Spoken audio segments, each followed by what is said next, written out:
quisiera que fueran conmigo, por favor, al Salmo 1, comenzando en el versículo 1.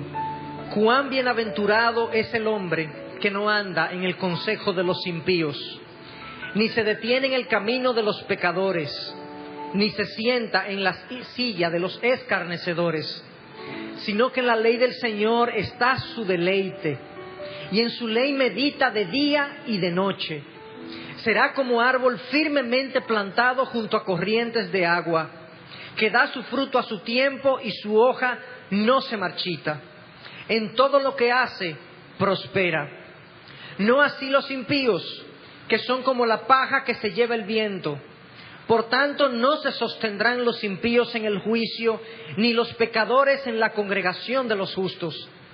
Porque el Señor conoce el camino de los justos, mas el camino de los impíos perecerá. Vamos a orar. Señor, gracias por tu palabra, porque como cantábamos, ella es como una lámpara a nuestros pies, como una lumbrera que ilumina nuestro camino. ¿Qué sería de nuestras vidas, Señor, si no la tuviéramos? Andaríamos perdidos en nuestros pecados, sumidos en nuestros hábitos que nos alejan de ti. Pero tú, Señor, a través de ella no solamente nos has dado salvación y nos has mostrado el camino a ti, sino que nos has dado las herramientas, Señor, para vivir una vida plena, una vida que te agrada pero que nos llena a nosotros. Gracias, Dios, por ella.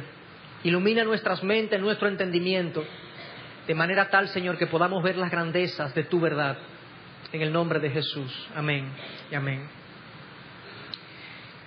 Este Salmo 1 que yo he decidido compartir con ustedes en el día de hoy tiene relación con el espíritu de los inicios de año. Cada uno de nosotros, o la mayoría de nosotros, ya sea al final del año o al principio de cada año, cuando vemos a familiares, amigos relacionados, siempre le decimos que pases un buen año, le deseamos salud, le deseamos amor, le deseamos paz. Deseamos que sea un año próspero, que tengas un próspero año nuevo. Quizás es la frase más común en estos días, que tengas un próspero año nuevo. Y de alguna manera, todos nos deseamos cosas buenas para el año que comienza.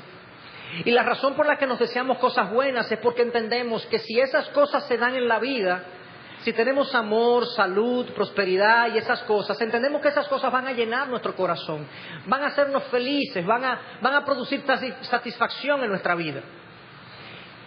Y yo creo que ese es un deseo legítimo de todo ser humano, es quizás uno de los deseos más comunes de todos los seres humanos. Todos queremos una vida feliz, una vida de satisfacción, una vida de plenitud. En lo que diferimos no es en el deseo y el objeto de la búsqueda, porque cada ser humano busca ser feliz, busca sentirse pleno y satisfecho. En lo que diferimos es en la forma como queremos o como perseguimos ese estado de felicidad y de plenitud.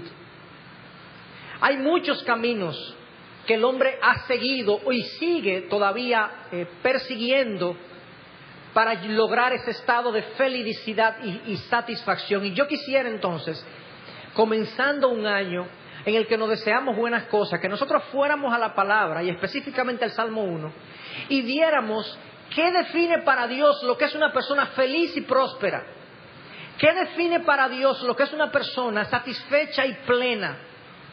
Porque obviamente si hay alguien que tiene la suficiente información para decir en qué consiste la felicidad y cómo se logra, ese es Dios. Y el Salmo 1 trata precisamente de eso. Trata precisamente de la forma como una persona pudiera estar en un estado de satisfacción y plenitud, contar con el favor de Dios para su vida. En eso consiste el Salmo 1. Y yo le voy a hacer al texto 4 preguntas que nos van a permitir extraer de este texto, de este salmo, alguna de las verdades que contiene. Yo le confieso que fue un reto preparar este sermón, porque en la medida que estudiaba lo que otros han escrito de este salmo, que estudiaba lo que las palabras en el original significan, la cantidad de información que manejé fue tal que para contenerlo en un sermón se me hizo muy extremadamente difícil. Es enorme la cantidad de verdades, de principios, de de realidades que este salmo retrata. Pero yo lo he dividido en 4 partes. En primer lugar, ¿de quién es que habla este salmo? Número 2, ¿cómo es descrita esa persona del cual habla el salmo? Número 3, ¿qué caracteriza a esa persona? Y número 4, ¿cómo esa persona, que es la bienaventurada, logra esa bienaventuranza, ese estado de satisfacción y de plenitud que el Salmo dice que esa persona tiene? Y con esas 4 preguntas en la mente vamos a estudiar lo que el texto dice, comenzando primeramente en quién o de quién es que este Salmo habla. Cuando nosotros leemos el Salmo completo, y eso fue lo que hicimos, vemos 2 grupos de personas. Vemos el bienaventurado o los justos, el justo, y vemos al impío o a los pecadores. 2 grupos de personas, pero el énfasis del Salmo está sobre la persona que es bienaventurada. Ese es el protagonista del Salmo. Y la palabra bienaventurada en el lenguaje original, tanto en el hebreo como en el griego, como su equivalente en el griego, significa una persona feliz, bendita, dichosa, una persona que siente algún grado de plenitud en su vida. Esa es la forma como está descrita la persona que aparece como protagonista de este salmo, como una persona bienaventurado, y así comienza: cuán bienaventurado es el hombre. Hay una serie de aspectos específicos en estas palabras que nos ilustran o nos dejan ver algunas cosas importantes. En primer lugar, la expresión bienaventurada en el original aparece en plural, aunque la palabra hombre aparece en singular. Y es una forma hebrea de hablar del superlativo de uno. Por ejemplo, nosotros tenemos en el castellano, en el español, que cuando a nosotros nos parece que un dulce está bueno, más o menos, nosotros decimos, bueno, está bueno. Pero cuando está muy bueno, decimos, está buenísimo. Esa expresión ísimo al final es el superlativo. Está más allá que bueno, está muy bueno, está buenísimo. Esta expresión en el hebreo de poner la bienaventuranza en plural, refiriéndose a un hombre, tiene que ver con que esta persona no es solamente bienaventurada, es muy dichosa. En extremo bienaventurada, en extremo feliz, es la persona que se está describiendo en este salmo. Pero, algo que también es sutil, pero que está en el texto, es que hombre aparece en singular, y en el mismo versículo 1, bienaventurado es el hombre que no sigue el consejo de los impíos, o que no anda en el consejo de los impíos, que no se anda por el camino de los pecadores, que no se sienta en la silla de los escarnecedores. Es interesante cómo el autor pone el hombre bienaventurado en singular y los impíos, los pecadores y los escarnecedores como una multitud. Pero lo que trata de recoger el Salmo es que, a pesar de que esta persona es muy dichosa, extremadamente feliz, extremadamente bienaventurada, la realidad es que son los menos los que encuentran esta forma de satisfacción que Dios ha provisto para el hombre. Son pocos los que deciden buscar la felicidad a la manera de Dios. Es escasa la población que le entrega su vida a Dios. Y eso no es extraño. Realmente el cristianismo siempre ha sido, y los justos de Dios siempre ha sido, una comunidad minoritaria dentro de la población.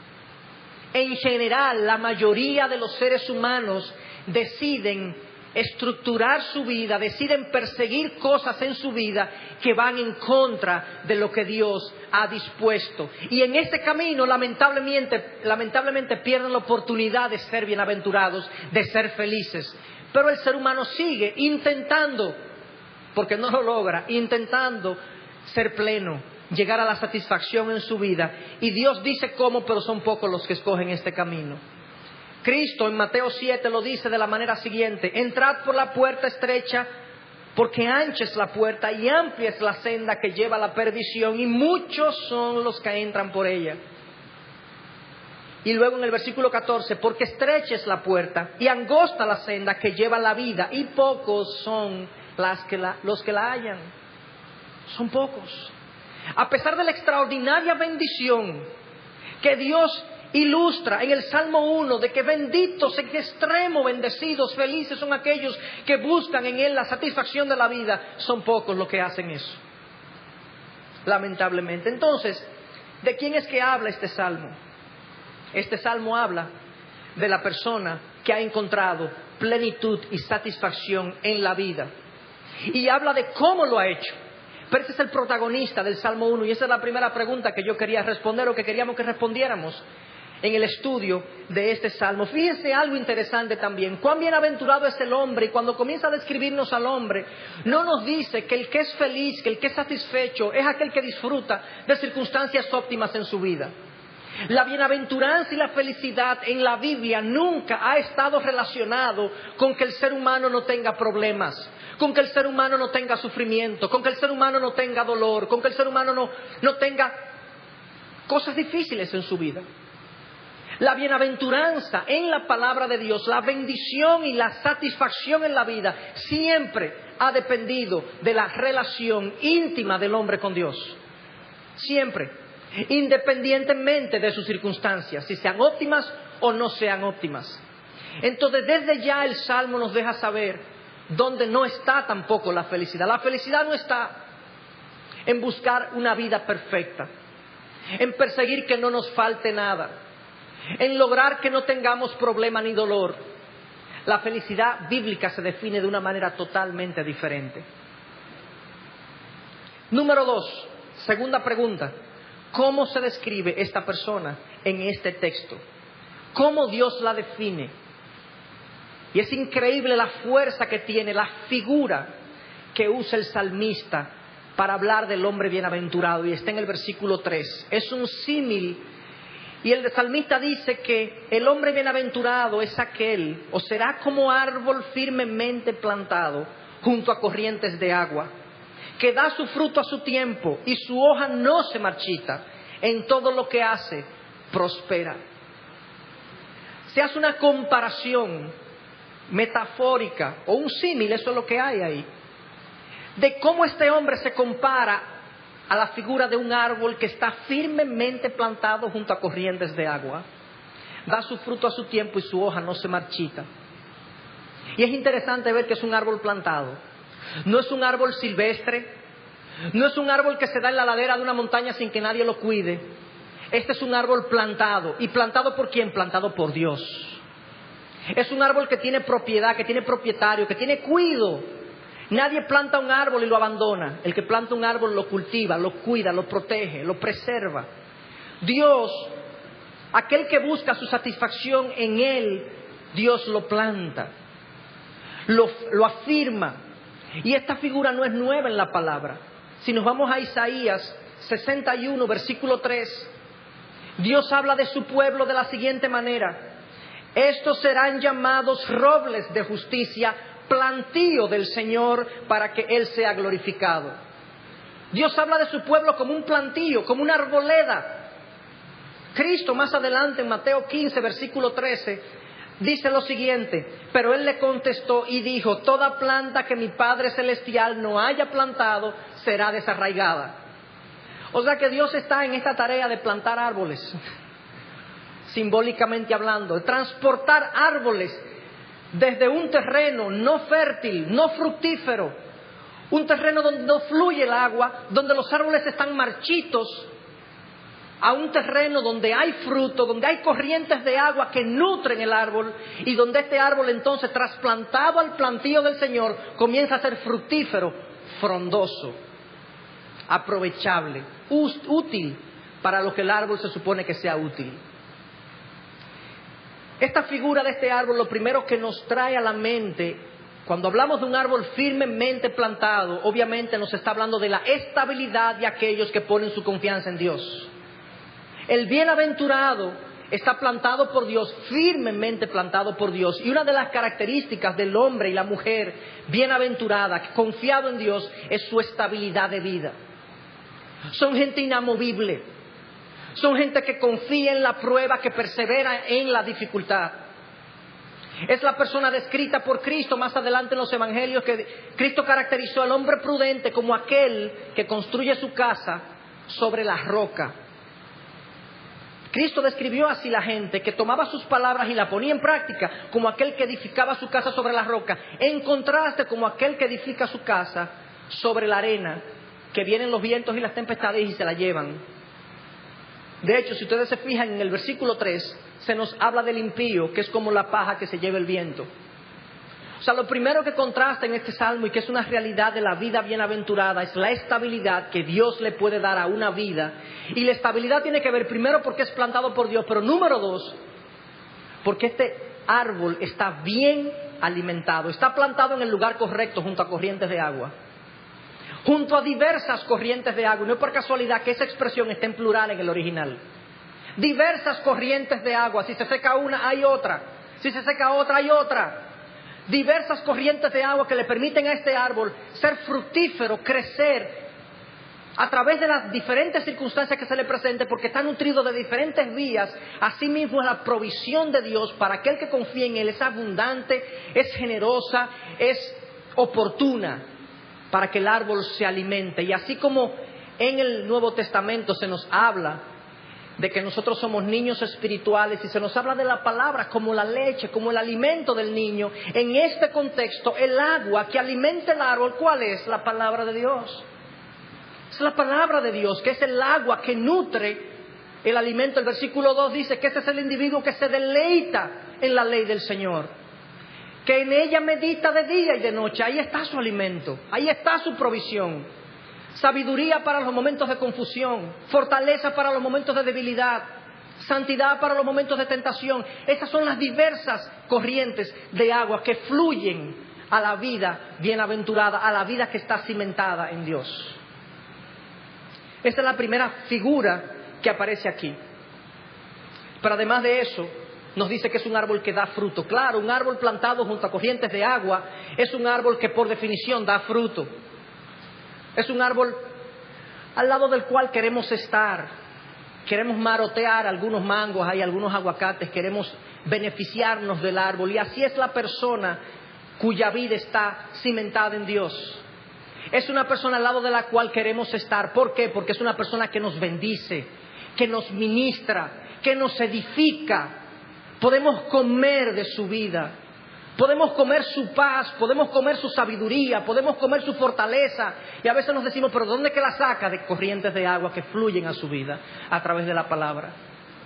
Este es el hombre que da fruto abundante. Cristo en Juan 15 nos dice literalmente eso, que nosotros vamos a conocer quiénes son y quiénes no son los hijos de Dios, dependiendo de cuánto vengan a la iglesia, dependiendo de cuánto oren, dependiendo de cuántas buenas obras hagan, no, dependiendo de su fruto. Y el fruto tiene que ver con un carácter cambiado. Gálatas 5:22, el fruto del Espíritu es amor, gozo, paz, paciencia, benignidad, bondad, fidelidad, mansedumbre y dominio propio. El fruto del Espíritu, un carácter cambiado por Dios, una persona diferente.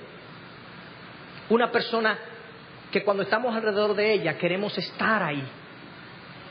Queremos recibir de ella su bendición. Y no es que nos vamos a aprovechar de ellos, hermanos. Porque hay algunos que, contrario a que dan fruto, drenan el fruto que otros tienen. Pero Dios los ha colocado entre nosotros. Y tienen que haber algunos que fructifiquen más y otros que fructifiquen menos para que aprendamos a amarnos incondicionalmente. Pero esa es la definición de este árbol firmemente plantado junto a corrientes de agua. Plantado por Dios, es un árbol estable, es un árbol que está plantado en el lugar correcto, es un árbol que da fruto, pero interesante, que no solamente dice que da fruto, sino que da fruto a su tiempo. Es oportuno en su fruto. Y esto tiene dos posibles aplicaciones o interpretaciones. En primer lugar, yo no puedo sembrar una mata de mango hoy y comer mangos mañana, ¿cierto? Él dará fruto a su tiempo. Cuando el hombre y la mujer de Dios es plantada en el reino de Dios, hay cosas en su vida que cambian inmediatamente, pero hay cosas que en la medida que la palabra de Dios va alimentando a esa persona se va desarrollando, entonces va dando fruto a su tiempo.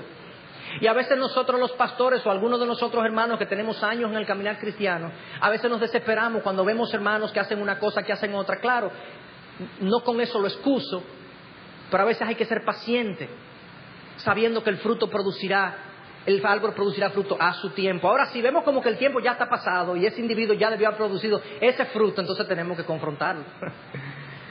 Sí, pero ven acá, esto ya tiene que haberse producido en tu vida y no se ha producido. Pero el fruto a su tiempo también tiene que ver con que hay un fruto que se produce de manera oportuna en nuestra vida. Cuando yo estoy en medio de la prueba, yo necesito fe. El fruto de la fe para yo aguantar la prueba. Cuando yo estoy en la tentación, yo necesito la santidad de Dios, el fruto de la santidad para yo poder soportar la tentación, o el dominio propio para poder soportar la tentación. Entonces, el individuo que produce fruto a su tiempo es aquel que tiene la virtud correcta en el momento necesario. Este árbol que se alimenta de la palabra de Dios, que se deleita en Dios, es un árbol que produce fruto a su tiempo. Es un individuo que va a tener no solamente la palabra correcta en el momento correcto, va a tener la actitud correcta, la reacción correcta cuando sea necesaria. ¿Cuántos de nosotros a veces tenemos reacciones de las cuales 5 minutos después nos arrepentimos de haberlas tenido? Le hablamos mal a alguien, ofendimos a alguien, reaccionamos inapropiadamente y ups, no dimos fruto a su tiempo. Nos faltó madurez para dar fruto a su tiempo. A veces por mera necedad, por mera desobediencia, pero lo hacemos. Y esta es la característica de este árbol. Fíjense que a lo largo de la descripción hay una sensación de que esto es un individuo que aporta a la vida de los demás. Es un árbol fructífero. Pero hay algo más en esta descripción. Árbol firmemente plantado junto a corrientes de agua, que da su fruto a su tiempo y su hoja no se marchita, su hoja no cae, dicen otras traducciones. Representando lo frondoso, la frescura en la cual permanece el árbol a lo largo del tiempo. Pero hay algo sutil también en esta explicación. ¿Bajo qué condiciones un árbol se marchita? ¿Bajo qué condiciones una hoja se marchita? Cuando hay condiciones climatológicas adversas, cuando hay un calor, una sequía importante, la hoja tiende a marchitarse, ¿cierto? ¿Y cómo es que este árbol no se marchita? Es que no hay sequía. No hay sequía.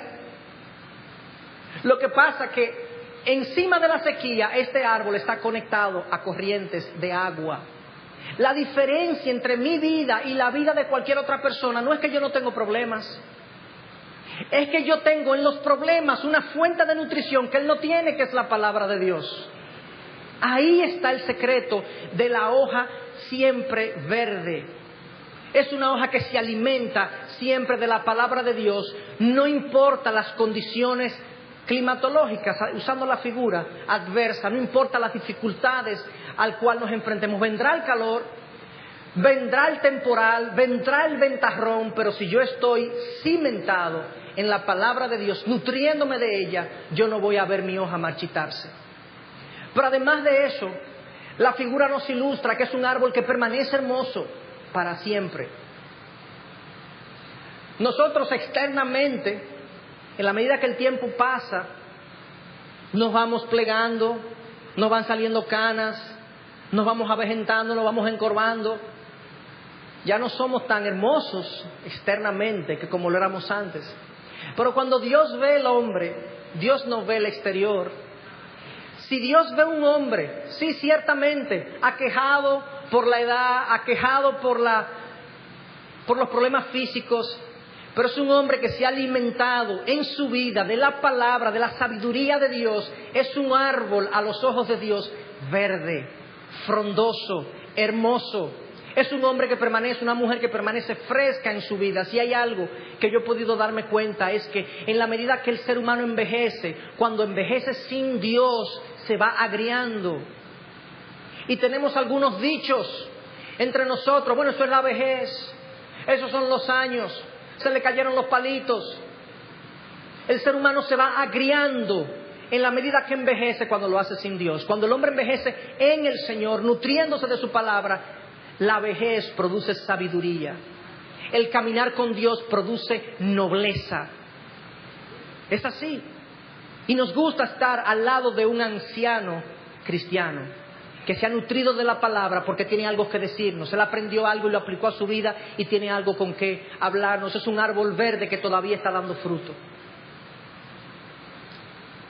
Y en este mismo versículo de la descripción de este árbol se agrega: en todo lo que hace, prospera.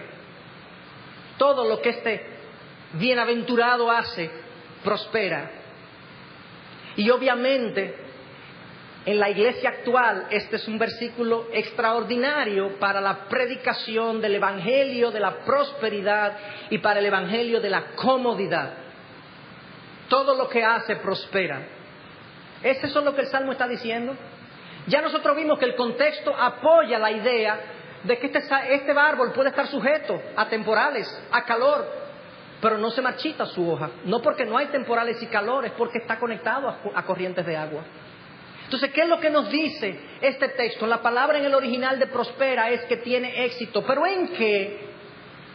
¿En qué tiene esta persona éxito? En todo lo que hace. Ok.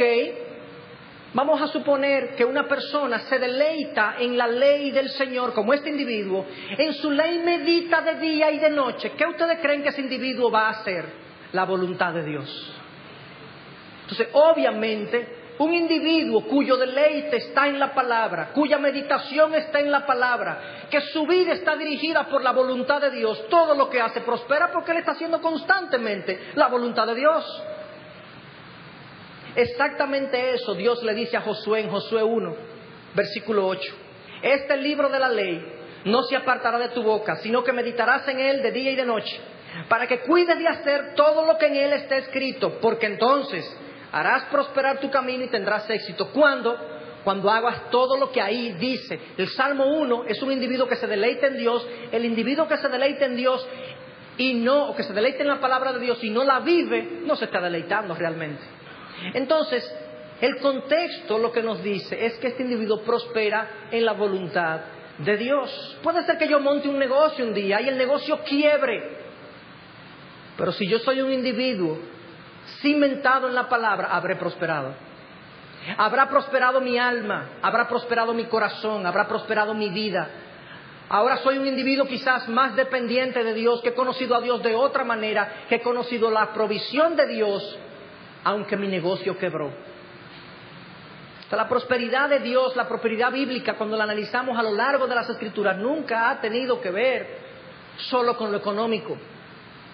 Y de hecho, hay versículos que apoyan la idea que Dios llama próspero a individuos que son pobres, o a individuos que están en ruina a los ojos del hombre. Para los ojos de Dios son árboles verdes, que su hoja no se marchita. Entonces, la palabra hay que leerla en su contexto, pero leyéndola también espiritualmente, porque Dios es un Dios espiritual, un Dios de corazones. Número 3, esa era la segunda pregunta. ¿Cómo se describe esta persona bienaventurada? Pero hay algunas características dentro del pasaje que me dicen quién es esta persona bienaventurada. ¿Cuál es su condición personal? ¿Cuáles son sus condiciones personales? ¿Qué tiene, qué no tiene? ¿Qué disfruta, qué no disfruta? Y la primera cosa que me dice a mí quién es esta persona es que cuando comienza el Salmo dice: bienaventurado es el hombre. Y parece sutil, pero no dice bienaventurado es el santo, bienaventurado es el eminente, bienaventurado es el hombre. Común y corriente puede ser bienaventurado si es que su vida está fundamentada en la sabiduría de la palabra de Dios. Todos nosotros, si hay una verdad universal, una verdad que aplica a todos los seres humanos, es que nosotros todos somos pecadores. Eso es una doctrina vital del cristianismo, la universalidad del pecado. Nadie se escapa a la condición de hombre o mujer pecadora a los ojos de Dios. Pero a pesar de eso, el Salmo nos dice: bienaventurado es el hombre. Sí, el hombre pecador, sí, el hombre débil, sí, el hombre inseguro. Él puede ser bienaventurado si su deleite está en el Señor y si se aparta del pecado, puede ser bienaventurado. No hay ninguna condición especial en la naturaleza de esta persona. Y qué error tan común es pensar que este tipo de promesas, que este tipo de realidades están dichas para una casta especial de cristianos. Eso es para los pastores y los predicadores y los líderes de la iglesia, para los santos, para los reformadores. No, esto está escrito para el común de los hombres, si es que estamos dispuestos a deleitarnos en la ley del Señor y a meditarla de día y de noche y apartarnos del pecado, como vamos a ver en un momentito. Eso es lo primero, es un ser humano común y corriente. No es un ser humano con posición, con posesión, es un ser humano común y corriente. Número 3, es una persona dependiente de Dios. Está firmemente plantado junto a corrientes de agua. Él necesita la nutrición de Dios. Él depende de la nutrición de Dios. No es un ser autosuficiente, no es un ser arrogante, es un ser dependiente de Dios. Que de Dios recibe su alimento, de Dios recibe su instrucción y su sabiduría para poder vivir. Esa es la persona bienaventurada. Pero además de eso, el versículo 4 nos dice que es una persona justa. Nosotros sabemos, obviamente, que Dios con mucho cuidado define quién es el justo y quién no es justo delante de Él. Pero sin ánimo de entrar en toda la discusión que hay detrás de si hay hombres justos o no hay hombres justos, hoy en día, según la revelación que tenemos hoy en día, todo el libro de Romanos habla de eso. El hombre justo, la mujer justa delante de Dios es aquella persona que ha puesto su confianza en Jesucristo para el perdón de sus pecados y lo ha hecho Señor de su vida. Literalmente Romanos 10 versículo 9 dice que si confesamos con nuestra boca que Jesús es Señor y creemos que Dios le levantó de los muertos, seremos salvos.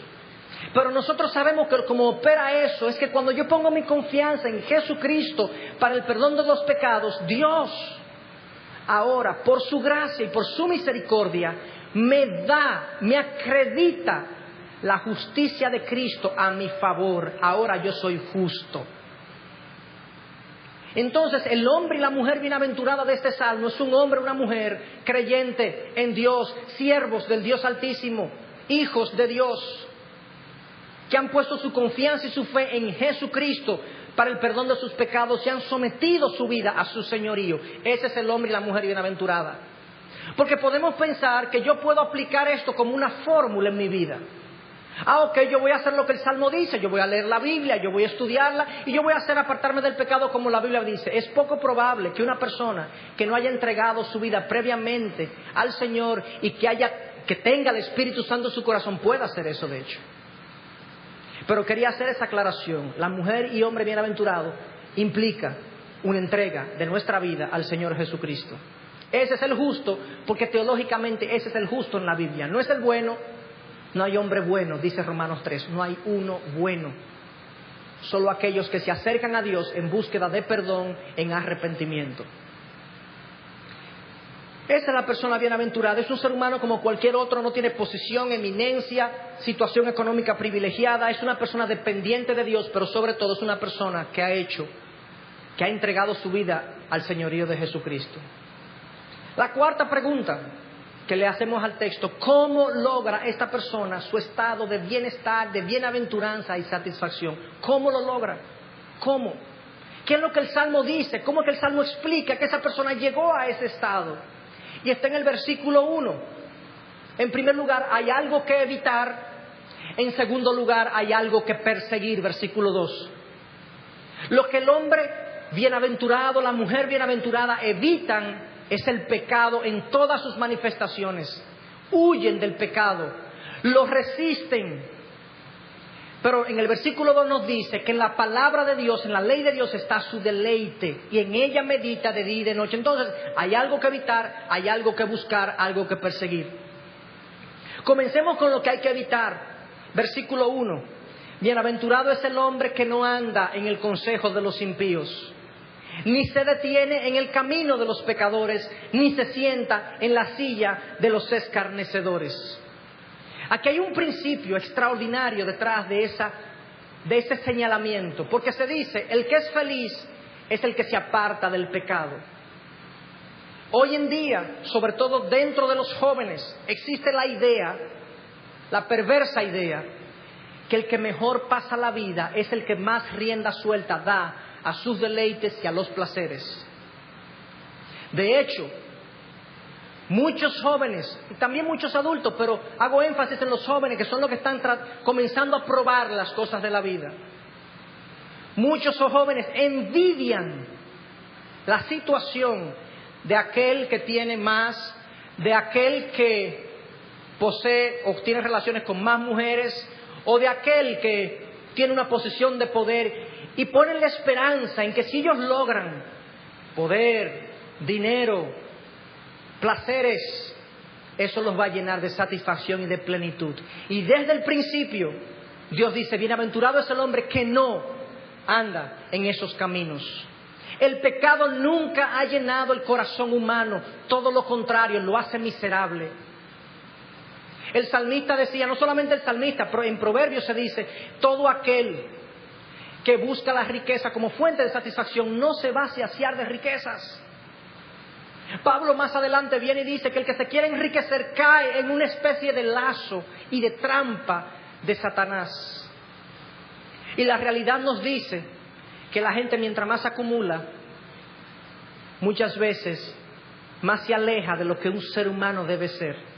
Y no digo que todo el que acumula lo hace, lo que digo es que cuando lo hacen de una manera pecaminosa y perversa, entonces pasa eso. Pero este primer texto, esta primera parte nos dice eso. Contrario a lo que la gente piensa, en el pecado, en dar rienda suelta a los placeres, no hay plenitud y satisfacción en la vida. Lamentablemente muchos no se llevan de ese consejo y deciden probarlo por ellos mismos, pero 30 años más adelante se dan cuenta de que no es así y han perdido 30 años de su vida. 30 años en que pudieron estar verdaderamente satisfechos y no lo estuvieron por estar probando la corriente de este mundo. Y lo primero que yo hago, miren lo que dice: el bienaventurado es aquel que no anda en el consejo de los impíos. Primero, ¿quiénes son los impíos y cuál es su consejo? Para nosotros saber dónde que yo no debo andar. Bueno, el impío no es el criminal que está preso, ni el criminal que anda suelto. El impío, por definición, en el original, es aquella persona que vive sin Dios, que vive sin buscar a Dios, que vive sin glorificar a Dios, que Dios no pinta nada en su vida. Puede ser un ateo, sea teórico o sea práctico. ¿Cuál es la diferencia entre un ateo teórico y un ateo práctico? Bueno, el ateo teórico es el que dice Dios no existe. Él lo está intelectualmente afirmando, está diciendo Dios no existe. El ateo práctico es el que dice no, yo creo en Dios, pero vive su vida como si Dios no existiera. Dios no figura en la gente a la que él le pide opinión para ver cómo él vive su vida. La palabra de Dios es un libro interesante, pero no es un manual de vida. Pero sea que yo estoy en la categoría de ateo teórico o de ateo práctico, el impío es quien vive sin considerar a Dios en sus caminos. Y yo me pregunto, ¿quién estará en peor condición? Aquel que dice que Dios no existe, eso es un ignorante. O aquel que dice, no, Dios existe, y vive su vida como si no existiera, ese es un arrogante. Entonces yo no sé quién está mejor, si el ignorante o el arrogante. Los dos están muy mal. Pero el impío es ese. El impío puede ser una persona respetable de la sociedad, un hombre ciudadano ejemplar, pero es un impío si no somete su vida al creador del universo. Entonces, hay más impíos de lo que nosotros pensamos. Hay muchos impíos. ¿Cuál es su consejo? Yo no ando en el consejo de los impíos. Bueno, el consejo de los impíos está en todos los sitios. En todo lugar hay consejo de los impíos. Yo le voy a poner algunos ejemplos de consejos así a nivel general y después algunos ejemplos específicos. Por ejemplo, existe el consejo, la idea de que el que más tiene es el que más vale. Una idea materialista de nuestra generación. El ser humano cree que vale por lo que tiene, por el carro que tiene, por la ropa que viste, por el trabajo que ostenta, por la casa que compró. Y es tan así que hay gente que compra y adquiere cosas para enrostrársela al otro. Y es tan así que a veces nos encontramos con un amigo que hace 10 años que no vemos y le preguntamos, ¿cómo te ha ido? Y la persona nos dice, bueno, yo he trabajado y he tenido, y lo vemos que llega en un carrazo y no sabemos más nada. Y cuando nos preguntan, ¿viste a fulano? Sí, lo vi, y le está yendo más bien, porque anda en un carrazo nada más. Le preguntamos cómo está su familia, le preguntamos cómo está su corazón, le preguntamos qué él ha aprendido como ser humano en los últimos 10 años, le preguntamos si se ha acercado a Dios. No, si anda en un carrazo. Fulano está más bien que... le ha ido de bien. Consejo de los impíos: el ser humano vale por lo que tiene, no por lo que es. Y a veces encontramos el caso contrario, personas que no le ha ido tan bien económicamente, pero son personas más profundas, más honestas, más serias. Bueno, a fulano se está comiendo un cable. ¿Se fijan cómo definimos la gente? Ese es el consejo de los impíos. Entonces, ¿qué pasa? Cuando yo creo que lo que yo tengo me da valor, en términos prácticos, yo voy a hacer lo que sea necesario para lograr tener. El delincuente delinque, el empresario evade impuestos o paga de menos a sus empleados, el empleado roba, el funcionario coge soborno. Porque si la sociedad nos dice que el hombre vale por lo que tiene, los seres humanos van a buscar tener a costa de lo que sea. Y entonces, cuando el consejo de los impíos prevalece, la sociedad se vuelve un caos, porque todo el mundo está alando para su lado. Pero hay otro consejo de los impíos que es muy común. El ser humano es el centro del universo. Lo que a ti te gusta está bien y lo que no te gusta está mal. Haz lo que tú quieras siempre y cuando no le hagas daño a nadie. Y se han creído esa mentira. Cada vez que yo cometo un pecado, cada vez que yo rompo un matrimonio por un placer personal, le estoy haciendo un daño enorme a mucha gente. El pecado nunca trae buenas cosas. El pecado tiene consecuencias y tiene costos, a veces personales, a veces familiares, a veces sociales, pero tiene costos. Y un consejo generalizado de los impíos es que, mira, si tu matrimonio tiene 5, 6, 10 años y ya tú no sientes ese amor del principio por tu pareja, es mejor, oigan esto, es mejor que te separes para que estén juntos obligados. Consejo de los impíos.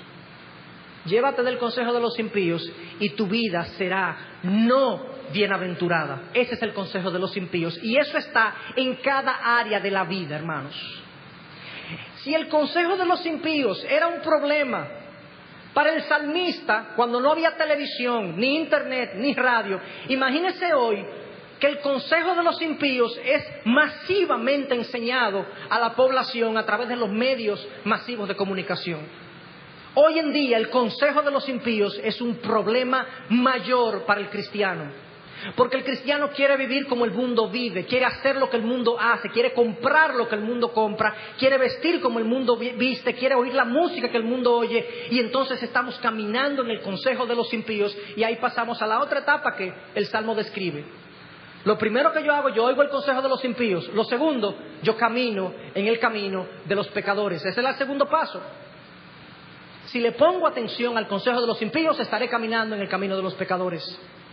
Y si yo busco consejo en el mundo para resolver mis problemas en la vida, para darle frente a mi vida, yo voy a estar caminando en el camino de los pecadores. Hermanos, la mayoría bíblicamente nunca ha tenido la razón.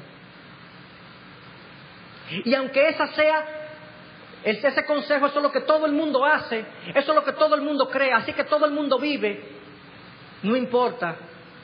Nosotros no estamos llamados a ser parte de la mayoría, sino de la minoría que es bienaventurado, pero que se aleja de ese consejo. Entonces, ese es el problema con el consejo de los impíos, que está en todo lugar, y a veces, sin darnos cuenta, hemos respirado el consejo de los impíos y reaccionamos como el consejo de los impíos nos recomienda. ¿Cuántas veces yo he hablado con diversas personas que tratan a sus a las personas que le ayudan en la casa, personas que le ayudan en los trabajos de una manera despectiva. Y la expresión es que si tú le das el brazo, te cogen el cuerpo entero. Consejo de los impíos. Tu papel es tratar a la persona como imagen de Dios que es. Si esa persona se pasa contigo, es problema de ella, no tuyo. En ese momento tú lo confrontas. Pero ¿cuántas veces? Y eso pasa con la crianza de los hijos. Escogencia de un colegio para mis hijos.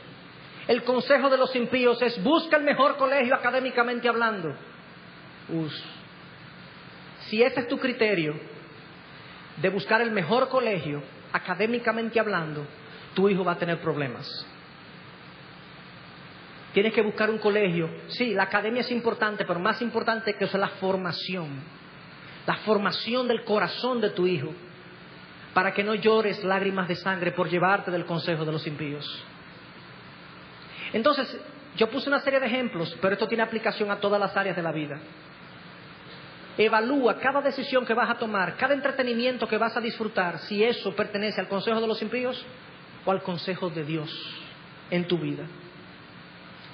Entonces, lo segundo es que no se detiene en el camino de los pecadores. O sea, si oigo el consejo de los impíos, estoy creyendo lo que ellos creen. Si caigo en el camino de los pecadores, estoy haciendo lo que ellos hacen. El bienaventurado se aleja de todo eso. Se aleja de todo eso. Drásticamente, el principio detrás de esta recomendación es que el cristiano está llamado a ser separado del mundo. Esa es la razón por la que el pastor ha estado predicando en los últimos 3 domingos, el cristiano y la mundanalidad. Cuando uno ve el título, yo veo, pero ¿qué tiene que ver el cristiano con la mundanalidad? Sí, tiene mucho que ver, porque hoy en día la vida del cristiano está muy definida por el mundo. Y aunque parece un título contradictorio, ¿cómo puede estar junto el cristiano y el mundo? ¿Cómo puede estar el cristiano imbuido en la mundanalidad? Tristemente, esa es la realidad de mucha gente cristiana. ¿Y qué pasa? Que como su vida es dirigida por el consejo de los impíos, por el camino de los pecadores, su vida carece de plenitud, de satisfacción, carece de corrientes de agua que le den sabiduría, dirección para dirigir su vida.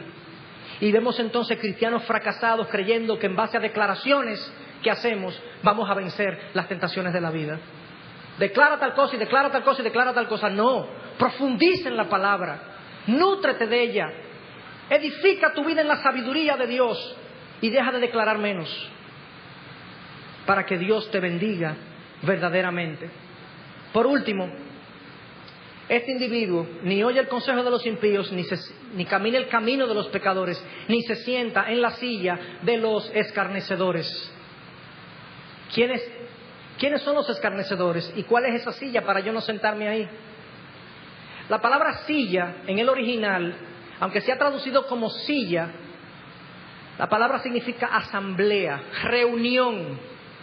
La reunión con los escarnecedores. El escarnecedor va más allá del impío. El impío vive como si Dios no existiera. El escarnecedor se burla de Dios. Se burla del pueblo de Dios. Se burla de las verdades de Dios. Y uno dice, bueno, pero yo no conozco gente así. Yo conozco gente así. Yo conozco gente que le ha dicho a su hijo, si tú sigues yendo a la iglesia tanto te va a poner loco. Si tú sigues yendo a la iglesia te vas a poner loco. Eso es una burla al consejo de Dios, a la sabiduría de Dios. No te vuelva tan fanático tampoco, porque te van a lavar el cerebro. Eso es un escarnecedor.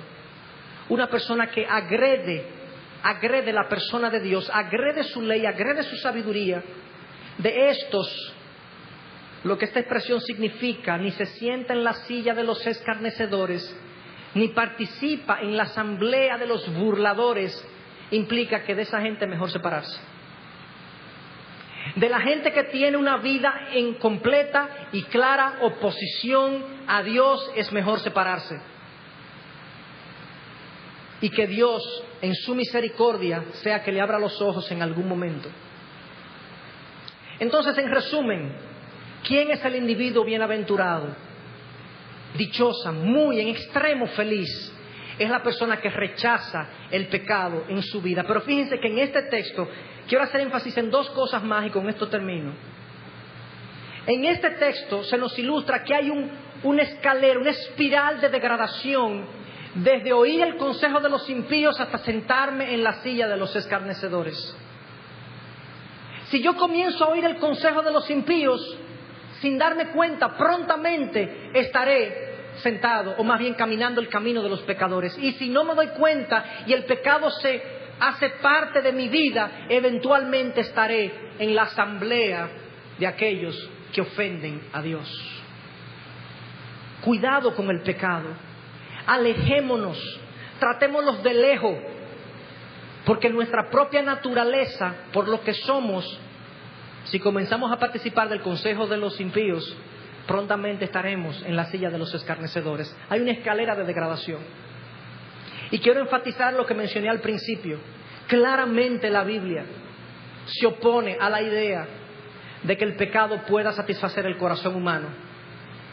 Esa es la idea más generalizada, más común del ser humano, de que si le das rienda suelta a su placer y a sus deseos, él tendrá satisfacción y plenitud. Eso es una mentira. Eso no es así. Y mientras sigamos creyéndolo y sigamos moldeando nuestra vida en ese sentido, lamentablemente nos alejaremos de la posibilidad de ser bienaventurados a la manera de Dios, felices. Contrario a lo que mucha gente cree, y esto también el Salmo lo deja expresado, la vida en Dios llena al ser humano, lo hace pleno, lo completa, lo coloca en el lugar para el cual el hombre fue diseñado, para glorificar a su Creador. Y mucha gente cree que venir al cristianismo es dejar cosas. No es dejar cosas, es ganar cosas.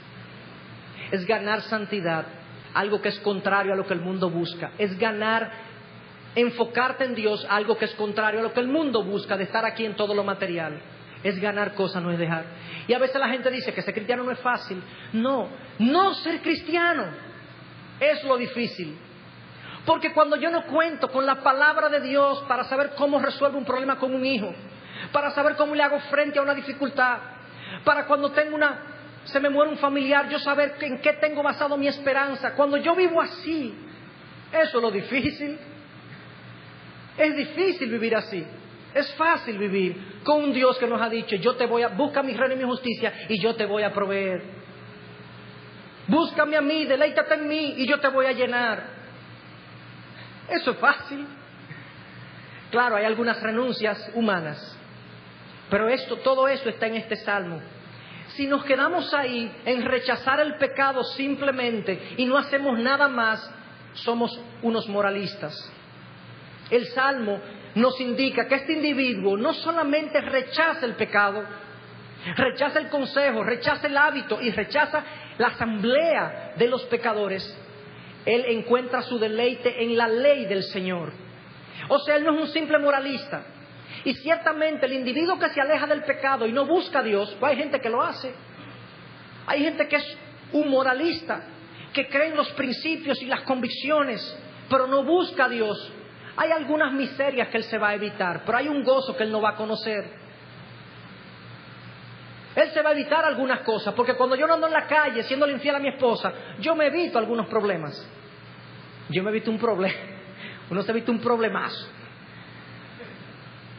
Ok, eso es cierto.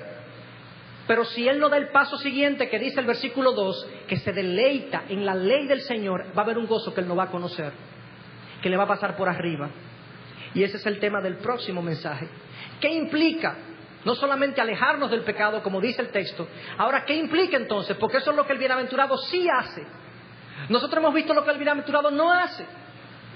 Pero ¿qué es lo que el bienaventurado hace en su vida? ¿Qué es lo que él persigue? ¿Qué es lo que él busca? ¿De dónde es que él se nutre? De la palabra de Dios. En la ley del Señor está su deleite y en su ley medita de día y de noche. Y el próximo domingo vamos a ver qué implica eso para nuestra vida. Y ahí completamos entonces todos los elementos para nosotros poder tener una búsqueda de la felicidad bíblica, de la prosperidad y la bienaventuranza bíblica.